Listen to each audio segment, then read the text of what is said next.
कर्नाटक की एक राजधानी बेंगलुरु के चांदपुरा रेलवे स्टेशन का एक ब्रिज है। उसके ट्रैक पर एक चमचमाता हुआ ट्रॉली बैग पड़ा हुआ है। सुबह सुबह का समय है। एक कचरा बीनने वाला वहां पर कचरा बीन रहा है। कचरा बीनते बीनते उसकी अचानक नजर एक ट्रॉली बैग पर पड़ती है जो बेहद चमचमाता हुआ और एक नया ट्रॉली बैग है। वो देखता है, देख करके उसके पास जाता है और उसे देख कर उसे लालच आ जाता है। वो सोचता है कि ये जो ब्रिज है, यहीं किसी पैसेंजर का या किसी मुसाफिर का ये बैग गलती से नीचे गिर गया है और इसके अंदर जरूर कुछ ना कुछ होगा। अब वो सोचता है कि इसके अंदर जो कुछ है क्यों ना मैं निकाल लूं। अब वो निकालने की कोशिश करता है, लेकिन वो बैग नहीं खोल पाता क्योंकि उस बैग में एक लॉक लगा हुआ होता है। अब उसके मन में लालच तो है, लेकिन लालच के साथ साथ ये डर भी है कि कहीं आसपास उसे कोई देख ना ले, किसी और की नजर इस बैग पर ना पड़ जाए। उससे पहले इसके अंदर जो भी है वो मैं निकाल लेता हूँ। अब जब उससे निकलता नहीं है तो वो एक धारदार चीज लेता है और उस बैग को ऊपर से काट देता है, इतना कि उसका हाथ उसके अंदर चला जाए, ताकि हाथ जाए और वो उसके अंदर से सामान निकाले और निकाल करके वहां से फरार हो जाए। अब उसे काटता है, लेकिन काट कर जैसे ही उसके अंदर झांकता है तो क्या देखता है, एक लड़की का चेहरा उसके अंदर दिखाई देता है। वो देखकर चीखने लगता है, चिल्लाने लगता है। चेहरे पर खून लगा हुआ है और उस बैग के अंदर एक लड़की की लाश है। वो जब चीखता चिल्लाता है तो आसपास के लोग भी वहां पर इकट्ठा हो जाते हैं। जैसा कि वो अब तक बैग काट चुका था, उसके अंदर से एक लड़की का चेहरा दिखाई दे रहा था, झांक रहा था। एक व्यक्ति पुलिस को फोन कर देता है। बेंगलुरु की जो पुलिस है वो तुरंत से वहां पर पहुंच जाती है। सूर्यनगर थाने की जो पुलिस है वो जब उस जगह पर पहुंचती है तो पहुंच करके बैग को कब्जे में लिया जाता है और बैग खोल करके इसके अंदर देखा जाता है, लेकिन उसके अंदर कोई भी ऐसी पहचान नहीं मिलती जिससे लड़की की शिनाख्त हो सके। अब उसकी फोटो खींच ली जाती है। फोटो खींचकर सोशल मीडिया पर अपलोड कर दी जाती है। जगह जगह वो फोटो अपलोड हो चुकी हैं, लेकिन अभी तक कुछ भी पता नहीं चला। बेंगलुरु पुलिस बड़ी परेशान है कि आखिर ये लाश किसकी है, क्योंकि शिनाख्त के लिए कोई भी चीज नहीं है। अब जब सोशल मीडिया पर ये फोटो वायरल होने लगती है कि एक बैग है और बैग के अंदर से झांकती हुई एक लाश में लड़की का खून से लथपथ चेहरा। अब इसकी शिनाख्त के लिए तो कोई चीज नहीं है, लेकिन लड़की का चेहरा बिल्कुल सही है जिससे उसकी पहचान की जा सकती है। और जब सोशल मीडिया पर ये फोटो वायरल होने लगती है तो धीरे धीरे ये फोटो, अब 21 मई की सुबह का ये वाकया था, 22 मई निकल जाती है, 23 मई तक ये फोटो वायरल होते होते पहुंच जाती है बिहार के नवादा पुलिस स्टेशन में। जब बिहार के नवादा पुलिस स्टेशन में ये फोटो पहुंचती है तो वहां की जो पुलिस टीम है वो देखकर कहती है कि ये चेहरा जाना पहचाना लग रहा है। वो जब अपनी फाइल उठाकर देखते हैं तो उसमें एक गुमशुदगी की रिपोर्ट है उसी लड़की की फोटो के साथ। लड़की की फोटो के साथ गुमशुदगी की रिपोर्ट उसके पिता ने दर्ज कराई थी। उसमें लिखा है कि 15 मई को उनकी नाबालिग बेटी अचानक से घर से गायब हो जाती है। घर से गायब होने के बाद वो उसमें नामजद रिपोर्ट दर्ज कराते हैं कि उसका किडनैप किसी और ने नहीं बल्कि एक वहीं के पड़ोस के गांव का रहने वाला एक लड़का है आशिक कुमार, उसने की है। अब वो किडनैपिंग का केस उस लड़के की नामजद रिपोर्ट से करा देते हैं।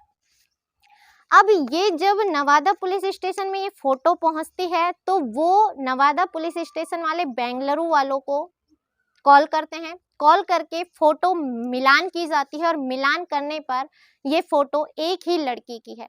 अब जो नवादा पुलिस स्टेशन वाले हैं वो फैमिली को लेकर के बेंगलुरु पहुंचते हैं और बेंगलुरु पहुंच करके वहां जाकर के जब परिवार को लड़की की शिनाख्त कराई जाती है तो वो पहचान लेते हैं कि हाँ, ये उन्हीं की बेटी है। अब मामला ये है कि बेंगलुरु पुलिस स्टेशन में भी ये मामला दर्ज है और नवादा में भी। बेंगलुरु में ये हत्या का केस है और नवादा में ये किडनैपिंग का केस है। लेकिन इसमें अब कोई कड़ी नहीं है कि ये हत्या है या कोई किसी ने इस चीज को अंजाम दिया है। लेकिन जब पोस्टमार्टम की रिपोर्ट आती है तो उसमें एक खुलासा होता है कि जो लड़की है उसके गर्दन की जो हड्डी है वो टूट गई और दम घुटने से उसकी मौत हो गई। डॉक्टरों का कहना है कि जिसने इसकी हत्या की है वो घुटनों के बल इसके सीने पर बैठा, इसकी वजह से उसकी गर्दन की हड्डी टूट गई और दम घुटने से लड़के की मौत हो गई। अब ये सीधा सीधा था कि लड़की की हत्या की गई है। हत्या करके या तो ट्रेन में हत्या की गई है या कहीं और हत्या कर दी गई है और हत्या करके इस बैग में डाल करके लाश को फेंक दिया गया है। लेकिन आप पता कैसे करें कि हत्या किसने की? क्योंकि बिहार से बेंगलुरु 2400 किलोमीटर की दूरी पर है। जो लड़की आज तक घर से बाहर नहीं निकली वो आखिर 2400 किलोमीटर दूर कैसे पहुंची? ये सारे सवाल थे अब पुलिस के आगे, लेकिन करें तो अब क्या करें? अब दोनों पुलिस वाले ये सोचते हैं कि एक दूसरे के इस केस में मदद की जाएगी। मदद के साथ साथ अब जब नवादा पुलिस स्टेशन दोबारा से एफआईआर को चेक करती है तो उसमें एक नामजद रिपोर्ट है आशिक कुमार के नाम से। अब जो लड़का है आशिक कुमार, उसके बारे में पता किया जाता है। वो लड़की के गांव के पास का ही रहने वाला था। जो आशिक कुमार है शादीशुदा है, उसके 2 बच्चे हैं। वो आज से 3 साल पहले से बेंगलुरु में कार्य कर रहा है। बेंगलुरु में उसके बुआ और फूफा एक कंपनी में कार्य करते हैं। वो कहते हैं कि यहाँ आ जाओ, हम तुम्हें भी नौकरी दिला देंगे। अब जैसे ही पुलिस को पता चलता है, पास के गांव में जाते हैं, आशिक कुमार को ढूंढा जाता है, वो गांव में ही मिल जाता है। तुरंत पुलिस आशिक कुमार को गिरफ्तार करती है और उठा करके ले आती है। अब धीरे धीरे जब पूछताछ शुरू होती है तो 7 लोगों के नाम उसके अंदर आते हैं। अब 7 लोगों की गिरफ्तारी धीरे धीरे करके शुरू कर दी जाती है। अब पूछा जाता है कि सही कहानी सुनाना शुरू करो।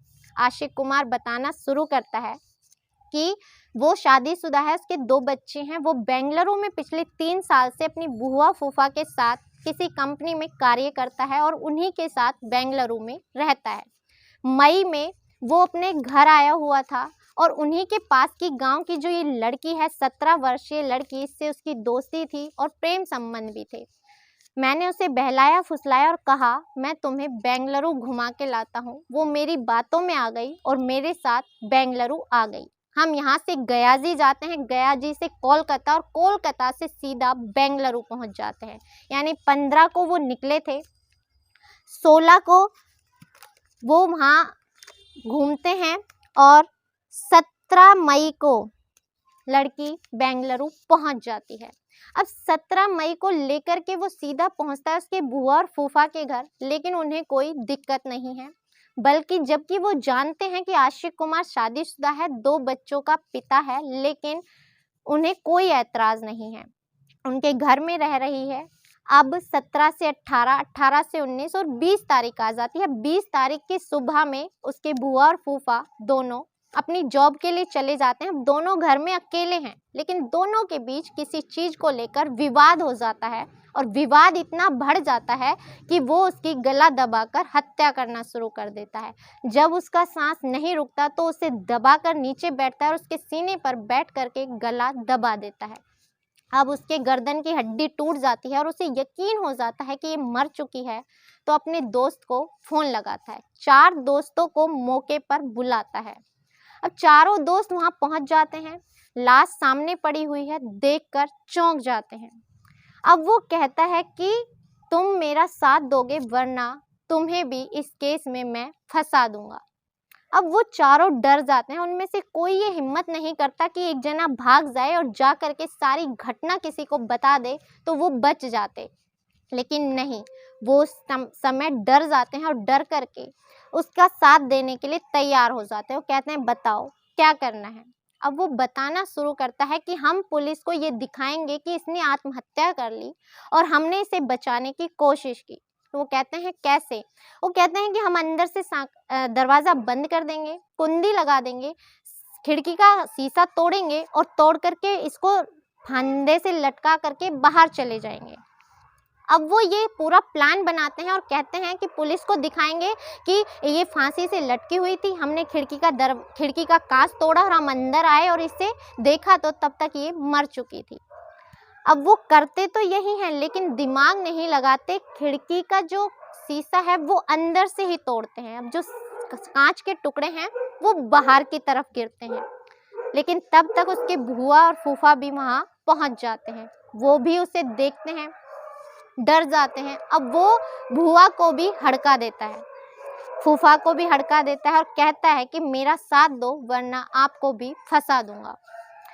अब वो कहते हैं कि ये प्लान तुम्हारा काम का नहीं है, तुम ऐसा करो कि लाश को ही कहीं ठिकाने लगा दो, ताकि ना तो लाश मिलेगी, बिहार से यहाँ बेंगलुरु इस लड़की को आखिर पहचान भी कौन रहा है। एक ट्रॉली बैग लाया जाता है, उसके अंदर लाश को रखा जाता है। जो उसके फूफा है एक ऑटो बुक करते हैं अपने ही फ़ोन से, उसमें लाश को रखा जाता है। चारों दोस्त वहां जाते हैं और रेलवे ब्रिज के नीचे सुनसान जगह पर अंधेरे में उतर जाते हैं। उतर करके बैग उतार लिया जाता है और बैग को वहीं फेंक करके वो जो लड़का है आशिक कुमार, वो अपने गांव बिहार वापस आ जाता है। लेकिन जब ये घटनाक्रम, ये सारी की सारी वो कहानी सुनाते हैं तो सुनकर सबके होश गुम हो जाते हैं कि एक मासूम सी लड़की को बहला फुसला कर वो बिहार से 2400 किलोमीटर दूर बेंगलुरु ले जाता है और वहां पर उसकी हत्या कर देता है। इस घटनाक्रम को सुनाने का उद्देश्य आपको परेशान करना, दुखी करना या आपकी भावनाओं को ठेस पहुंचाना नहीं है, बल्कि आपको जागरूक करना है, सजग करना है कि किसी पर भी आंखें मूंद कर यकीन ना करें। जमाना ऐसा भी नहीं है जैसा आपको लुभावना दिखाया जाता है, क्योंकि कभी कभी सच बहुत ही भयावह हो सकता है। इसी के साथ इजाजत चाहूंगी, मिलते हैं अगली किसी सच्ची घटना के साथ। तब तक अपना ख्याल रखें, स्वस्थ रहें, सुरक्षित रहें। जय हिंद, जय भारत।